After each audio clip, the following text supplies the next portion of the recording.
Deer learner course 508 এর ডিসকাশনে আজকে আমরা দেখে নেব ব্লক 2 এর ইউনিট নাম্বার 10 শারীর শিক্ষা কার্যক্রমের পরিকল্পনা এবং ব্যবস্থাপনা বা planning and organisation of physical education programme.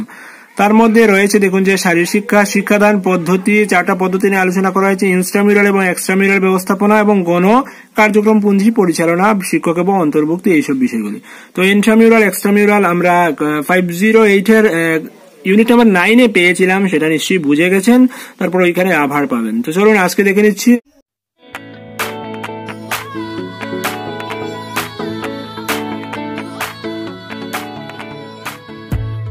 আমি বলছি এনআইএস ডিএলএড থেকে যে বাংলাদেশ স্টাডি মেটেরিয়াল ডাউনলোড করার জন্য দিয়েছে, সেটা এর ব্লক 2 508 এর ব্লক 2 এর 79 নাম্বার পেজে রয়েছে। প্রথমে আমরা যেটা পাবো সেটা হচ্ছে শারীর শিক্ষা পাঠ পরিকল্পনার কয়টি পর্যায় এবং কি কি।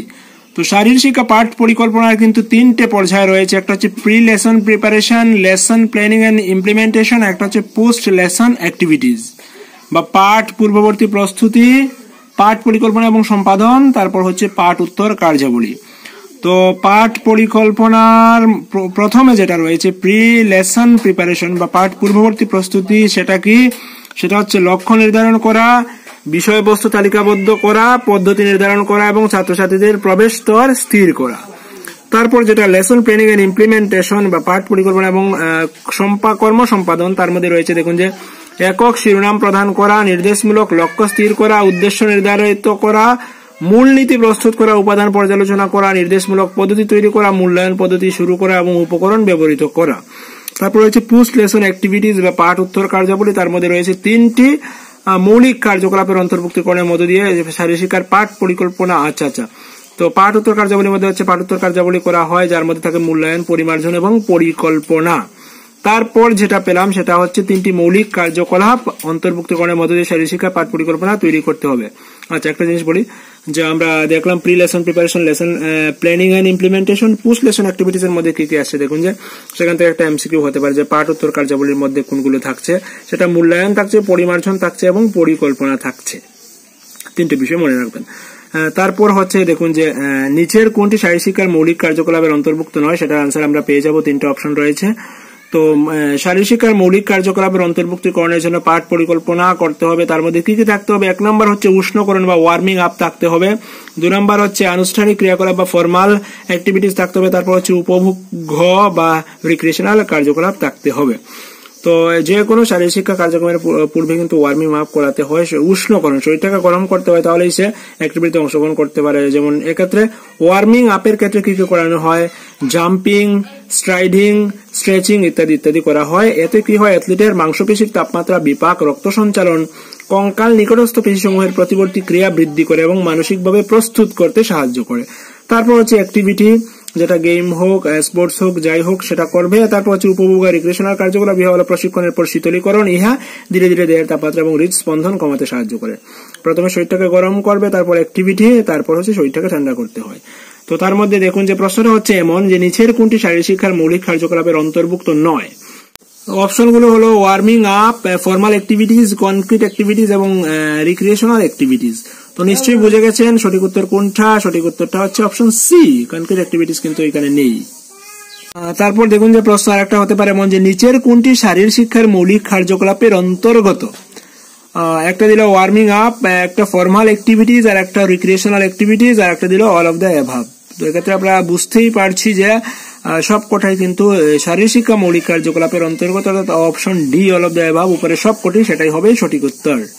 508 ব্লক 2 এর 81 নাম্বার পেজে পাবেন কিছু জিনিস। তো প্রশ্নটা লিখতে হবে যে শারীর শিক্ষার পাঠ পরিকল্পনার মূল নীতি আলোচনা করুন।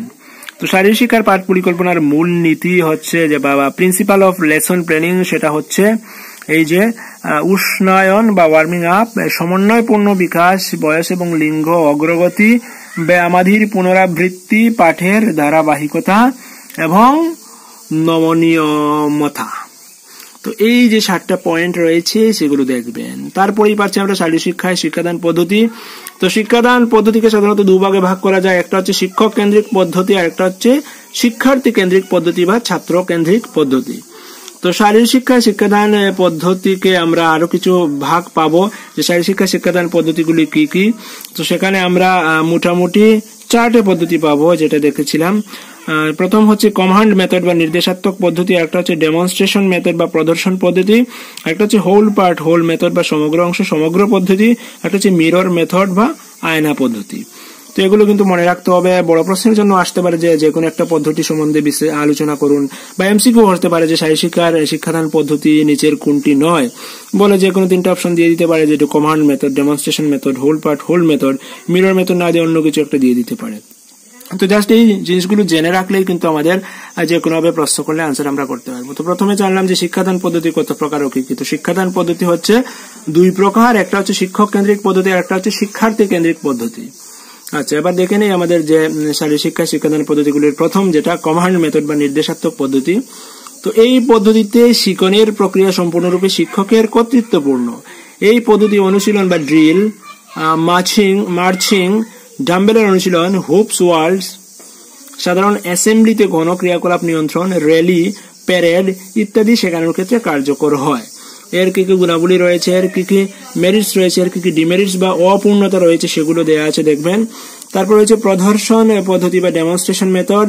প্রদর্শন পদ্ধতি অনুকরণ দ্বারা শেখার তত্ত্বের উপর ভিত্তিশীল। তো এই ছোট্ট কথাগুলো জেনে রাখতে হবে। 82 নাম্বার পেজে পাবেন 508 এর ব্লক 2 এর 82। তারপর রয়েছে হোল পার্ট হোল মেথড বা সমগ্র অংশ সমগ্র পদ্ধতি। তো এই পদ্ধতিতে কৌশল বা দক্ষতা সমগ্রভাবে ছাত্রছাত্রীদের কাছে উপস্থাপিত হয় প্রদর্শন এবং ব্যাখ্যার মাধ্যমে, যাতে তাদের মধ্যে কৌশল বা দক্ষতার মোটামুটি একটা ছবি সৃষ্টি ও বিকাশ লাভ করে এবং তারা এইভাবেই শিক্ষা লাভ করে। তো এর গুণাবলীর মধ্যে রয়েছে যে সবচেয়ে কঠিন কৌশল বা দক্ষতা শেখার জন্য সব পদ্ধতি বা হোল পার্ট হোল মেথডকে শারীরিক শিক্ষার ক্রিয়াকলাপে শিক্ষাদানের শ্রেষ্ঠ পদ্ধতি হিসেবে মনে করা হয়। কারণ এক্ষেত্রে কিন্তু সমগ্র অংশ সমগ্র মানে প্রদর্শনও করা হয়, ব্যাখ্যাও করা হয়, কমান্ডও থাকে, মানে সবকিছু মিলিয়ে যে পদ্ধতিটা সেটাই হচ্ছে হোল পার্ট হোল মেথড। তো সেটা আমরা দেখলাম। তারপর হচ্ছে মিরর মেথড বা আয়না পদ্ধতি। তো এটা এক ধরনের অনুসরণকারী পদ্ধতি যেখানে ছাত্রছাত্রী নিজের প্রতিচ্ছবি আয়নায় দেখে এবং কার্যটি সম্পন্ন করে। তার কি কি গুণাবলী সেটাও পাবেন, জাস্ট দেখে নেবেন। তারপর যে প্রশ্নগুলো রইল যে পাঠ পরিকল্পনার পর্যায়গুলি কি, সেটা 79 পাবেন। প্রদর্শন পদ্ধতি বা ডেমনস্ট্রেশন মেথড বলতে কি বুঝেন সেটা 82 নাম্বার পেজে পাবেন। নির্দেশাত্মক পদ্ধতি এবং সমগ্র অংশ সমগ্র পদ্ধতির পার্থক্য নিরূপণ করুন, সেটা 82 এবং 83 দেখলেই পেয়ে যাবেন। তারপর আমরা চলে এসেছি বিদ্যালয় আভ্যন্তরীণ বা ইন্ট্রামিউরাল এবং বহির্বিদ্যালয় আয়তনিক বা এক্সট্রামিউরাল সংগঠন। তো ইন্ট্রামিউরাল কি সেটা আমরা 508 এর ইউনিট নাম্বার 9 জেনেছিলাম যে একই বিদ্যালয়ে ছাত্রছাত্রীদের মধ্যে যে কম্পিটিশন হয় সেটাকে বলা হচ্ছে ইন্ট্রামিউরাল কম্পিটিশন, আর বিভিন্ন বিদ্যালয়ের ছাত্রছাত্রীদের মধ্যে যে কম্পিটিশন হচ্ছে সেটাকে বলা হচ্ছে এক্সট্রামিউরাল কম্পিটিশন। তো এবার প্রশ্ন হলো যে একই বিদ্যালয়ের খেলোয়াড়ের মধ্যে পরিচালিত প্রতিযোগিতাকে কি বলে, তো সেটা হচ্ছে ইন্ট্রামিউরাল। ইন্ট্রামিউরাল হলো একই বিদ্যালয়ের খেলোয়াড়দের মধ্যে পরিচালিত প্রতিযোগিতা। তারপর রয়েছে ইন্টারমিউরাল নিয়ন্ত্রক বিষয়গুলি। The factors which govern the intermurals আর হচ্ছে গিয়ে প্রতিষ্ঠানের ধরন, জলবায়ু ভৌগোলিক অবস্থা, প্রাপ্তিসাধ্য সুবিধা, প্রাপ্তিসাধ্য সময়, ছাত্রছাত্রীদের অংশ আগ্রহমূলক কার্যগুলি এবং অন্যান্য সহকর্মীদের সহযোগিতা। তো এর মধ্যে শিখবেন যে নিচের কোনটি ইন্টারমিউরালের নিয়ন্ত্রক বিষয় বলে এমসিকিউ হতে পারে। তো এই বিষয়গুলো জানলে কিন্তু আপনি অনায়াসে আনসার করতে পারবেন। তো যাচ্ছি আমরা এক্সট্রামিউরালসে। তো এক্সট্রামিউরাল প্রতিযোগিতা পরিচালনা করা হয় দুই বা তার বেশি প্রতিষ্ঠানের খেলোয়াড়দের মধ্যে। এক্সট্রামিউরালের প্রতিযোগিতা নির্দিষ্ট ধরনের প্রতিষ্ঠানের মধ্যে সীমাবদ্ধ থাকে, যেমন আন্তঃবিদ্যালয়, আন্তঃমহাবিদ্যালয় ইত্যাদি ইত্যাদি। তো প্রশ্ন হচ্ছে দুই বা তার বেশি প্রতিষ্ঠানের মধ্যে যে প্রতিযোগিতা হয় তাকে কি বলে, তো সেটা হচ্ছে এক্সট্রামিউরাল। তারপর আমরা পেয়ে যাচ্ছি গণকর্ম সঞ্চালন বা কন্ডাক্টিং মাস প্রোগ্রাম। তো মাস প্রোগ্রামের মধ্যে একটা হচ্ছে গিয়ে স্কুল অ্যাসেম্বলি। বিদ্যালয়ে সকালের সমাবেশের সঠিক এবং নিয়মতান্ত্রিক আয়োজনের মধ্য দিয়ে আমরা নিশ্চিতরূপে ছাত্রছাত্রীদের মধ্যে সুঅভ্যাস, সুব্যবস্থা, দৃষ্টিভঙ্গি, মূল্যবোধ, সময়ানুবর্তিতা, নিয়মানুবর্তিতা, পরিচ্ছন্নতা ইত্যাদি জাগ্রত করতে পারি। এছাড়াও সকালের সমাবেশে ছাত্রীদেরকে নানা ধরনের সহ পাণ্ডিত্যপূর্ণ কার্যকলাপ যেমন আবৃত্তি, কুইজ, তাৎক্ষণিক বক্তৃতা, স্ব অভিব্যক্তি ইত্যাদির সুযোগ প্রদান করা যায়। তারপর মাস প্রোগ্রামের মধ্যে রয়েছে মার্চ পাস্ট, কুচকাওয়াজ যেটা, তারপর রয়েছে ক্রীড়া দিবস, শক্তি লাভের জন্য ব্যায়াম বা ক্যালিস্থেনিক্স। তো ক্যালিস্থেনিক্সটাকে আমরা ওই যে সহজ কথায় বলি, বিদ্যালয়ে যে মাস পিটি করানো হয়, মাস ফিজিক্যাল ট্রেনিং, সেটাই হচ্ছে ক্যালিস্থেনিক্স। তো দেখুন যে প্রশ্ন হচ্ছে ক্যালিস্থেনিক্স কি। তো ক্যালিস্থেনিক্স হলো তালে তালে বা ড্রাম বিট ছাড়া কালি হাতে সঞ্চালনের মাধ্যমে সম্পন্ন দলবদ্ধ কার্যক্রম।